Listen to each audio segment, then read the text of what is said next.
Itu kan perintah undang-undang gitu ya. Harusnya ke segala lapisan masyarakat, termasuk anak-anak Indonesia. Jadi istilah education for all itu harus jalan. Jadi kalau gambaran kali ini sih saya masih yakin sih kalau bicara tentang selama wasit itu tidak ada kecurangan atau dari level tertinggi presiden sampai paling bawahnya tidak ikut cawe-cawe di sini, saya masih yakin untuk Amin menang satu putaran. Kita pertama ke Prabowo Subianto ya. Di sini Bapak Prabowo Subianto lahir pada 17 Oktober 1951 dan itu pun jatuh pada weton Rabu Pon. Dan jumlah neptunya itu Rabu itu 6, sedangkan weton Pon itu 7. Berarti 6 tambah 7. Nah, totalnya 13. Lalu kita hitung ke Bapak Ganjar Pranowo. Pak Ganjar Pranowo sedang lahir pada 28 Oktober 1968, yaitu jatuh wetonnya yaitu Senin Wage. Senin Wage ya. Senin itu 4, sedangkan Wage itu juga 4. Totalnya 8 ya, totalnya 8. Tadi Pak Prabowo totalnya 13, sedangkan sekarang Pak Ganjar itu 8. Dan kita ke calon ketiga yaitu Pak Anies Baswedan, lahir pada tanggal 7 Mei 1969, jatuh pada weton Rabu Kliwon. Rabu itu 6, Kliwon itu 8. Kalau di total itu 8 tambah 6 jadi 14. Nah, setelah kita hitung, ternyata yang paling tinggi di sini adalah Pak Anies. Nah, terus kita pecahkan lagi di dalam weton-weton ini tadi dengan watak hari sesuai hari lahir atau dari wetonnya. Sedangkan watak dari Kamarokam, kita melihat dari watak Kamarokam ya, itu dari Pak Prabowo sendiri, orangnya jatuh pada Mantri Sinaroja. Mantri Sinaroja itu yang artinya baik, pangkat berwibawa, tercapai tujuan dan bahagia.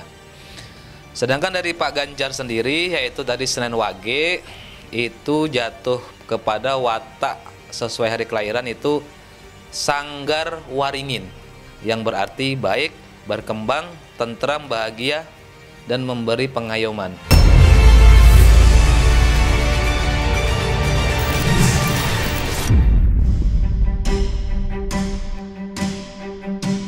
Pesta Demokrasi 5 tahunan sebentar lagi akan digelar, tepatnya pada tanggal 14 Februari 2024 nanti. Rakyat Indonesia akan menggunakan hak pilihnya untuk memilih pasangan calon presiden dan wakil presiden. Dan yang menarik, hiruk-pikuk pilpres yang diikuti 3 pasangan calon sudah mulai terasa saat para pendukung mulai ikut mengampanyekan jagoannya. Tidak hanya berkampanye, tetapi juga mengkritik pasangan lainnya. Di media sosial, narasi, caption, slogan, hingga potongan video para kandidat calon presiden bertebaran disuarakan para pendukungnya. Tak heran, perdebatan para pendukung calon pada akhirnya tidak terhindarkan. Tidak hanya tentang rekam jejak, visi misi, gimmick, hingga dari ketiga pasangan calon dalam acara debat Capres dan Cawapres, sampai kini masih ramai menjadi perdebatan masing-masing pendukung. Lantas, seperti apa para selebriti menanggapi dan mendukung jagoannya di Pilpres 2024 ini? Tuh, contoh Bapak Prabowo sama Mas Gibran. Nggak pernah nyinyir, nggak pernah nyindir. Kalian mau apain juga dia tetap santai. Karena tujuan dia hanya untuk membangun Indonesia agar lebih maju dan bisa menuju Indonesia emas. That's it. Simple. Dah, paling mantep emang nomor 2. Jujur aku kepingin sebenarnya ngedenger capres-capres pada ngaji. Yang mana suaranya merdu itu yang kita pilih. Karena berarti udah biasa baca Al-Quran. Orang yang biasa baca Al-Quran insya Allah bijaksana, insya Allah amanah, insya Allah hatinya lembut gak keras, insya Allah akan memikirkan rakyat, insya Allah takut sama Allah, mau ngelakuin hal-hal zolim dijaga sama Allah. Boleh gak? Gak usah debat doang. Kan muslim semua tuh calon-calonnya. Ngaji. Boleh gak? Saya kalau bersuara begini denger gak kira-kira? siapa gua, mak doang. Ya pengen aja gitu. Yang namanya pemimpin kan harus bisa jadi imam. Itu baru pemimpin. Dosa pemerintahan sekian tahun dan tidak percayaan lagi orang-orang, ini apa yang bisa kita lakukan ini sekarang? Kita angkat prestasi capres kita aja, Pak. Yang lain ada apa? Bikin narasi jangan sampai ada kecurangan kayaknya, Pak. Oh bener. Oh jadi aktornya ini penyempurna dari semua skenarionya ya. Boleh kita pakai yang itu. Bapak, saya mau nanya dong, Pak. Bapak tahu nggak bedanya Bapak sama internet apa? Apa tuh? Kalau internet itu 4G, kalau Bapak itu 4Me. Gambaran kali ini sih saya masih yakin sih kalau bicara tentang selama wasit itu tidak ada kecurangan atau dari level tertinggi presiden sampai paling bawahnya tidak ikut cawe-cawe di sini, saya masih yakin untuk Amin menang 1 putaran. Ya kita semua mengikuti, ya kan. Kebetulan saya memang pengusung paslon 3. Jadi memang maksudnya saya yakin betul maksudnya Mas Ganjar dengan Pak Mahfud MD itu betul-betul mereka adalah sosok yang memang sudah merasakan menjadi legislatif, menjadi eksekutif, yudikatif, benar-benar luar biasa. Jadi mereka itu tandem, couples, maksudnya pasangan yang match banget gitu untuk saling mengisi. Jadi apapun tembakan dari seberang atau apa mereka bisa selesaikan gitu karena berdasarkan pengalaman yang sudah mereka lampaui gitu loh. Tidak segala sesuatu kan ada proses, Mas. Kita semua gitu. Kalau mau membuat sesuatu perubahan atau apapun itu butuh proses gitu. Jadi benar-benar nggak bisa instan. Kita hidup tuh kan nggak di zaman ya memang kalau butuh instan ya Indomie ya gitu. Tapi kan kalau yang kayak gini-gini kan butuh jam terbang, rekam jejak itu penting banget. Bicara tentang debat cawapres kemarin, saya melihat di sini yang tadinya mungkin ya arus generasi Z atau generasi milenial nih ada di putarannya si paslon nomor 2 nih. Tadinya kan heboh-heboh nih artis-artis pada di sana, generasi Z, generasi milenial pada di sana. Semua orang di Republik ini punya hak politik yang sama. Enggak, itu kan perintah undang-undang gitu ya. Harusnya ke segala lapisan masyarakat, termasuk anak-anak Indonesia. Jadi istilah education for all itu harus jalan. Unik juga nih ya, seru nih. Tapi seru. Tapi bukan aku bilang maksudnya ini ya. Oke, gagasannya semuanya punya gagasan yang bagus-bagus, bukan nggak bagus. Tapi cara penyampaiannya, cara menjelaskannya harus based on data, apa segala macam itu penting banget gitu loh. Dan kemarin yang agak terpleset pertanyaannya bahwa maksudnya bagaimana caranya ini bukan ngomongin paslon Ike ya. Bagaimana caranya maksudnya tentang tambang-tambang ilegal gitu. Iupnya aja dicabut. Ilegal kan nggak punya iup. Namanya ilegal nggak punya izin, Pak. Jadi buat aku tuh agak bocah. Tapi nggak apa-apa, emang begitulah. Buat aku itu kurang elok ya. Maksudnya gini loh, bukan kenapa-napa. Aku juga sering berdiskusi ngobrol dengan anak-anak seumur beliau, lebih muda lagi juga iya, teman-teman pergerakan anak-anak dari Karang Taruna, tapi masih punya etika, masih punya cara. Bun, begini. Memang nggak ngototannya sih beda sama zaman kita dulu kan maksudnya kalau digedik uang tuwe gitu istilahnya udah dung gitu kan istilahnya langsung jiper, kita yang jiper. Tapi kalau ini ada hal-hal yang maksud aku rentannya tuh hampir 30 tahun loh gitu. Ada hal-hal yang maksudnya harus lebih elok lah disampaikan. Jadi tampak banget, kelihatan banget privilege-nya gitu loh.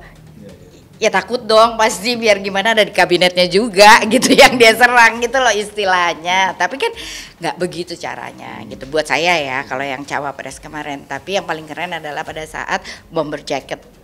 Buat aku tuh benar-benar keterwakilan semua lapisan masyarakat itu ada di Pak Mahfud dan Pak Ganjar dan Pak Anies.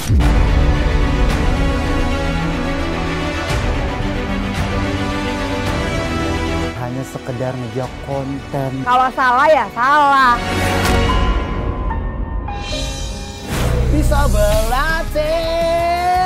Saksikan bersama saya Vista Putri pukul 18.00 hanya di Cumi. Visit di cumi-cumi.com.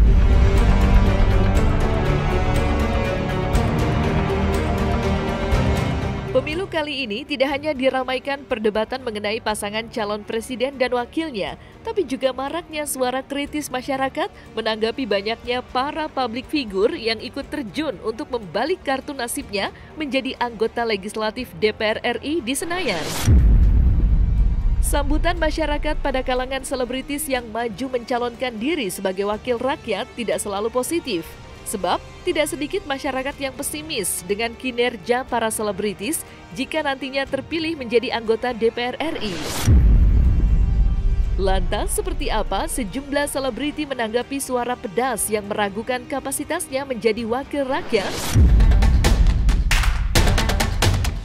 Iya, jadi alhamdulillah kalau saya ini periode keempat ya Mbak. Karena saya tahun 2009 sampai 2019 saya kan sudah jadi anggota DPR RI ya. Dari kendaraan politik yang terdahulu. Tapi saya nggak pernah pindah dapil, nggak pernah pindah daerah pemilihan. Jadi dari dulu tahun 2009 sampai sekarang itu udah tahun ke-16 ya sekarang gitu. Ini tetap di Dapil Jawa Timur 6, Kediri, Tulung Agung, dan Blitar.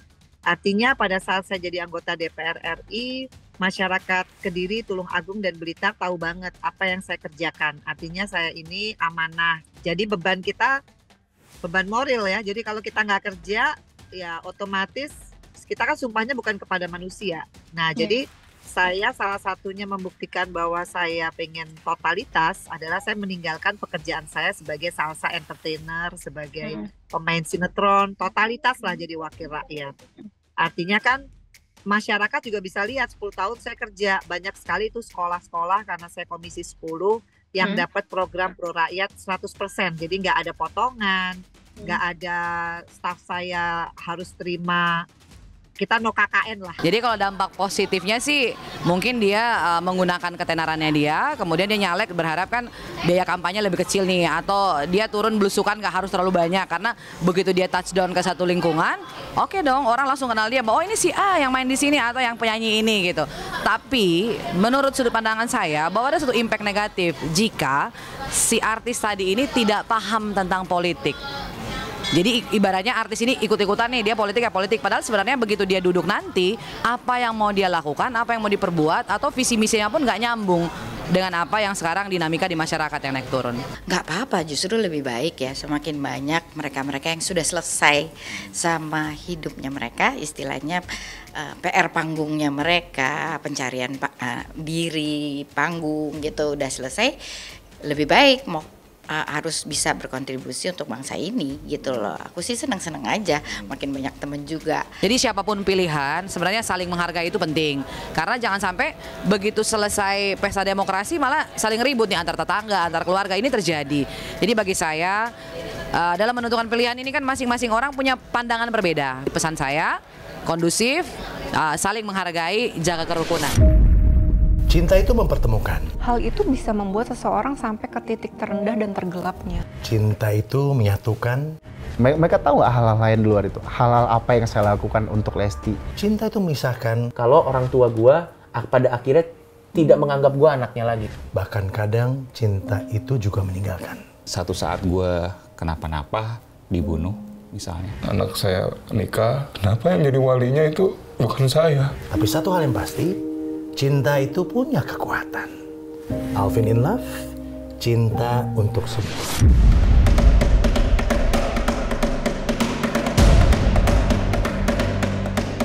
Persaingan ketiga kandidat calon presiden yang didengungkan suara pendukungnya makin tajam. Terlebih, berbagai survei yang muncul belakangan ini mengindikasikan jika Pilpres kali ini akan ketat. Prabowo yang mempunyai elektabilitas tertinggi bahkan diragukan akan menang satu putaran. Tidak hanya hasil survei yang menjadi rujukan peta siapa calon yang akan keluar sebagai pemenang. Dalam tradisi Jawa, membaca primbon untuk melihat siapa pemimpin baru negeri ini menjadi hal yang sangat penting. Lantas, seperti apa hasil dari hitung-hitungan nama dari ketiga capres menurut penerawangan primbon Jawa?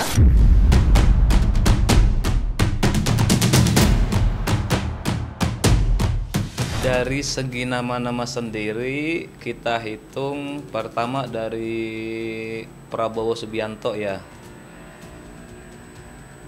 Prabowo Subianto sendiri jumlahnya sekitar 14, sedangkan Ganjar Pranowo 13, sedangkan Anies Baswedan juga 13. Nah, biasanya menurut dari jumlah huruf nama-nama itu sangat mempengaruhi juga di dalam hitungan-hitungan seperti ini. Jadi kita melihatnya dari total jumlah besarnya siapa itu tadi. Nah, dari 3 orang ini begitu saya jumlahkan dari Bapak Prabowo Subianto, dari Pak Ganjar Pranowo, dari Anies Baswedan itu yang paling tinggi adalah Pak Prabowo Subianto, yaitu jumlahnya ada 14 huruf itu tadi. Nah, biasanya di dalam hitungan seperti ini siapa yang paling besar jumlahnya itulah yang biasanya menang seperti itu.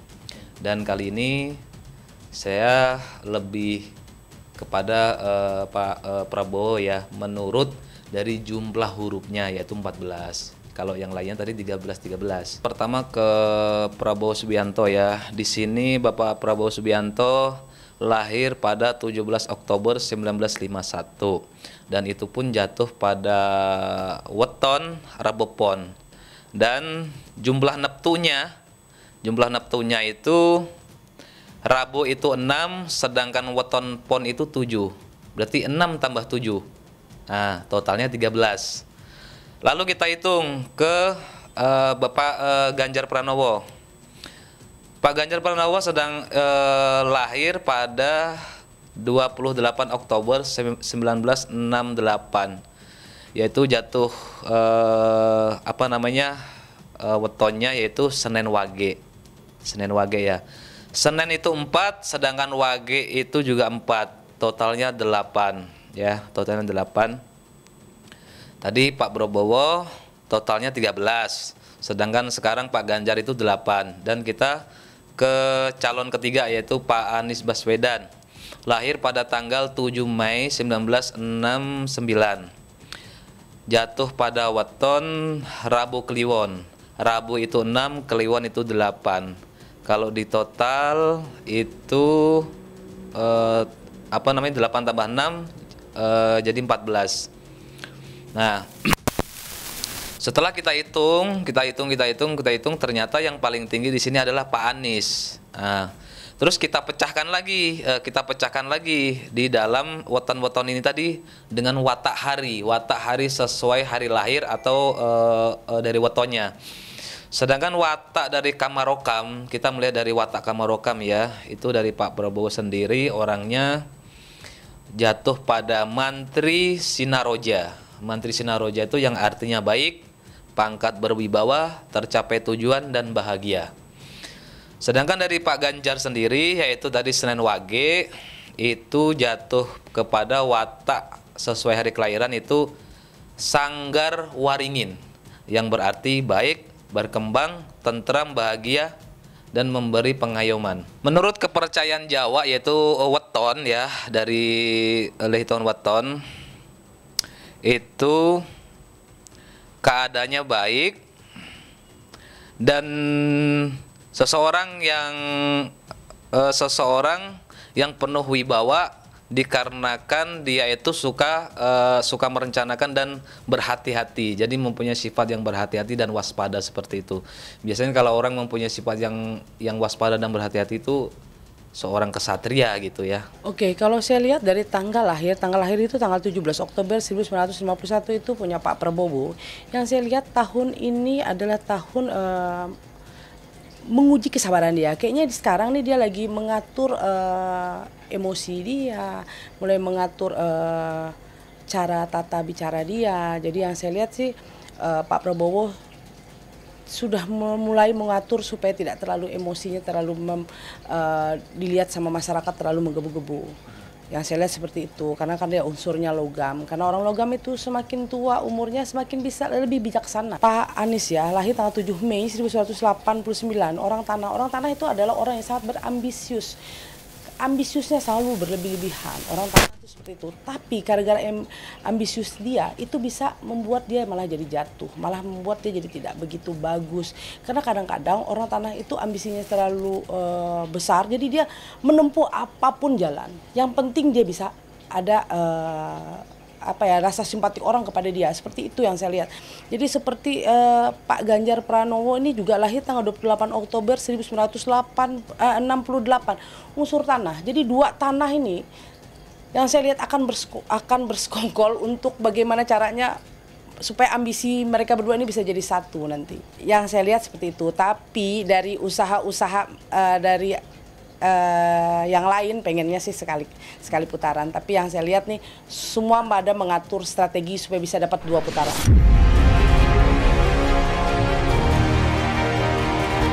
Nah, selesai sudah Cumi Lovers, saksikan terus Cumi Camp In Depth, kabar lengkap, mendalam, dan akurat dari narasumber terpercaya.